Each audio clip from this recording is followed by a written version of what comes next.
Hello everyone, मेरा नाम है तपीश। आज हम बात करेंगे निफ्टी बैंक निफ्टी से निफ्टी कल कैसे बड़ी परफॉर्म कर सकते हैं। तो कल बैंक निफ्टी की एक्सपायरी के हिसाब से बात करेंगे, पर उससे पहले मैं इसको चार्ट दिखाना था आपको। तो उसके ऊपर बात कर लेते हैं। पहले सबसे पहले तो मिड कैप का चार्ट देखते हैं। तो मिड कैप पे देखो डेली टाइम फ्रेम पर ना काफी नेगेटिव कैंडल बनी है, जिसने मतलब 4 दिन की कैंडल पूरा एंगल्फ कर लिया है यहाँ पे देखो। और वो चीजें थोड़ी सी ना यहाँ पे दिक्कत आती लग रही है। अगर ये कंटिन्यू में प्रेशर वहां पे इम्पैक्ट रखा तो फिर थोड़ी सी और यहाँ पे नेगेटिविटी आ सकती है, प्रॉफिट बुकिंग आ सकती है। मिड कैप की ना रैली काफी स्ट्रॉन्ग हुई है। मार्च से देखो एक तरफा रैली हुई है मोमेंटम। तो अगर यहाँ पे प्रॉफिट बुकिंग आने लगी तो फिर धीरे यहाँ पे एक बार हो सकता है मोमेंटम नेगेटिव बन जाए यहाँ पे, क्योंकि आज ओवरऑल ब्रॉडर मार्केट में नेगेटिव हुआ है। आज सिर्फ इंडेक्स में प्रॉफिट बुकिंग नहीं थी, आज मिड कैप में स्मॉल कैप में सब में प्रॉफिट बुकिंग आई है अच्छी खासी वाली। तो वहाँ थोड़ा सा क्वेश्चन होने की बात है। अभी मिड कैप में मतलब ओवरबोट वाली कंडीशन कुछ ज्यादा हो चुकी है, तो वहाँ पे थोड़ा सा अभी बाइंग के लिए अवॉइड करना जब तक वापस हुई नया से मतलब प्रॉफिट मतलब पॉजिटिव साइड का साइन दिखे नहीं यहाँ पे, ठीक है। तो अभी उसका वेट करना है यहाँ पे।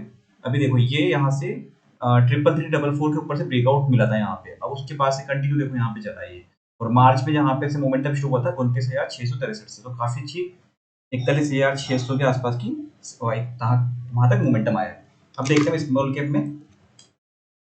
स्मॉल कैप का देखते हैं हम यहाँ पे। स्मॉल कैप भी देखो काफी अच्छी नेगेटिव यहाँ पे प्रॉफिट बुकिंग वाली चीज हुई है यहाँ पे। और ये सेम यहाँ पे भी अच्छा खासा मोमेंटम बना था इस जगह पर बहुत टाइम मतलब मार्च से, क्योंकि ब्रेकआउट बने थे काफी अच्छे अच्छे यहाँ पे। तो उस चीज की वजह से यहाँ पे अब प्रॉफिट बुकिंग भी अगर आएगी तो यहाँ पे अच्छी खासी आ सकती है, तो उसका ध्यान रखना। अगर ये आज के लो ब्रेक करके नीचे आने लगता है, अगर वापस से सस्टेन करता है उसके नीचे, तो फिर कंटिन्यू वापस से नेगेटिव बन सकती है। अब हम बात करते हैं निफ्टी के बारे में। निफ्टी में देखो यहाँ पे ठीक है, इसका थोड़ा सा इंडेक्स में क्योंकि दिक्कत नहीं है, यहाँ पे प्रॉफिट बुकिंग अगर आती है। बाकी हाँ, लार्ज कैप में तो कोई बहुत ज्यादा तेज मोमेंटम आए भी नहीं है, पर मिड कैप और स्मॉल कैप में थोड़ा सा कोशिश होने की बात है। और ऐसा हो सकता है कि वहां से ना पैसा शिफ्ट होकर लार्ज कैप में आने लग जाए धीरे करके, क्योंकि उसमें बहुत अच्छे अच्छे रिटर्न मिल चुके हैं, तो वो वहां से प्रॉफिट बुकिंग आएगी। तो ये इधर आ सकता है यहाँ पे एसएमए कंडीशन में। अब जिसको देखो 100% मिल रहा है, 50% मिल रहा है, तो वो 45% 40% पे आने पे एक बार प्रॉफिट बुक करना ही बिलीव करेगा ऐसे कुछ, ठीक है।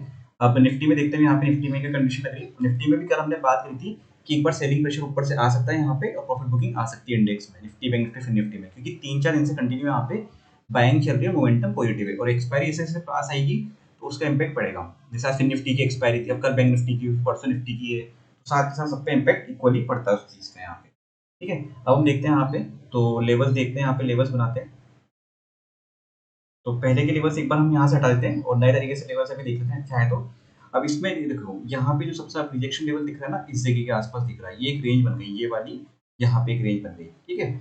और इसके ऊपर तो फिर मेन जो लेवल है यहाँ पे आज का डे हाई है। तो जब भी एक दो बार वापस वहाँ पे जाएगा, फर्स्ट टाइम जब भी इस जगह के आसपास जाएगा, वापस वहाँ से प्रॉफिट बुकिंग आने के चांस बनेंगे जब भी अगर ही जाता है। और लो इसका ये वाला ब्रेक करता है 19935 का, तो इसको ब्रेक करता है तो फिर 19867 के टारगेट देखने को मिल सकते हैं, 19793 के टारगेट देखने को मिल सकते हैं हमें यहाँ पे इसमें निफ्टी में। उसके बाद की भी टारगेट यहाँ पे ये जो देखने को मिल सकते हैं, अगर यहाँ पे और ज्यादा नेगेटिविटी आई तो इसमें।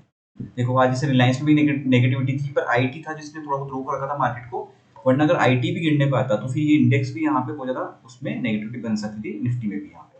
और बाकी मिड कैप स्मॉल कैप तो सभी गिरे, मतलब कंडीशन 8 8 10 12 12% तक गिरे नॉर्मल, क्योंकि बढ़ते भी उस हिसाब से ये मिड कैप और स्मॉल कैप। तो निफ्टी में तो ये है कंडीशन। इसमें थोड़ा सा देखो, अगर ये लो ब्रेक कर जाएगा ना आज का, तो फिर कंडीशन यहाँ तक आने की। अगर ये लो ब्रेक नहीं करता, यहाँ पे सस्टेन करके ऊपर मोमेंटम निकाल लेता है, तो यहाँ तक ये पहला टारगेट ये इसी के आसपास 20,018 से लेकर 20,038 तक, और फिर सेकंड टारगेट यहाँ पे 20,109 तक आ सकता है। अब हम देखेंगे बैंक निफ्टी में क्या रहा है। तो बैंक निफ्टी का चार्ट देखते हैं हम यहाँ पे। बैंक निफ्टी में देखो फिर भी गिरा ना यहाँ पे, तो मॉर्निंग में गिर के अच्छा खासा यहाँ पे नेगेटिव बना। यहाँ पे तो बिल्कुल ना बहुत स्लो मोमेंटम बन रहा था यहाँ पे, मतलब कैंडल्स ठीक है इसी रेंज में घूम रही थी, यहाँ पे कोई खास मोमेंटम था नहीं, और कोई ट्रेड लेने का भी कोई इम्पैक्ट नहीं था यहाँ, मतलब नहीं था यहाँ पे रेंज से पर। तो इसमें देखते हैं कल पर क्या रहता है यहाँ पे। इसमें देखो यहाँ पे इस जगह पहले तो ये हाई को देखेंगे हम यहाँ पे इस जगह का, ठीक है। ये वाले लेवल्स ना बहुत सारे बन रहे हैं मल्टीपल, एक ये 45,620, ये वाली जो लेवल्स है अभी रिजेक्शन लेवल्स बन रहे हैं यहाँ पे काफी। और सपोर्ट में देखा जाए तो बस ये सपोर्ट में 45,396 का, 45,262 का ये लेवल हो जाएगा। और उसके बाद तो फिर यहाँ पे जो हमारी बॉक्स वाली जो रेंज बनी हुई है यहाँ पे इस जगह के आसपास, तो ये रेंज यहाँ पे काम करेगी इसमें, इस जगह को देखो, ठीक है। तो आने लग अगर फिर गिरने पे आया ये, तो फिर यहाँ तक आने के चांसेस भी बन जाएंगे।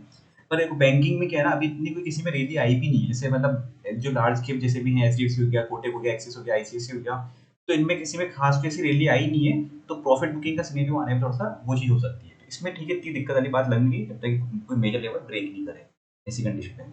तो अभी सिर्फ कोशिश होना है मिड कैप और स्मॉल कैप में, बाकी इनमें भी ज़्यादा इतनी नेगेटिविटी वाली कंडीशन नहीं है, ये सिर्फ नॉर्मल प्रॉफिट बुकिंग पे आती है, जो 3-4 दिन का मोमेंटम था तो इंडेक्स में प्रॉफिट बुकिंग उसका आई है।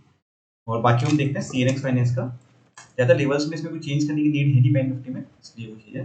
अब हम फिन निफ्टी का देख लेते हैं यहाँ पे। तो फिन निफ्टी के ये मिड हटाते हैं लेवल्स यहाँ से,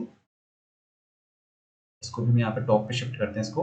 ये देखो अगर ये बस यहाँ पे इस रेंज के बीच में निकलता है, ऊपर की रेंज है हमारी 20,325 और डाउन साइड में 20,230 के लेवल, अगर इसको ब्रेक करता है तो फिर ये टारगेट है यहाँ पे इसका 20,178 20,046 का, ये टारगेट हो जाएंगे यहाँ पे फिन निफ्टी में।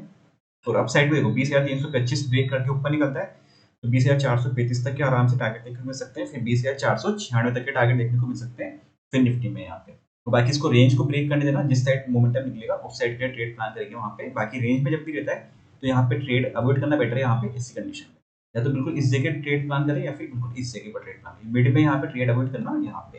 वीडियो अच्छा लगा तो लाइक शेयर सब्सक्राइब कर दीजिएगा। Thank you friends.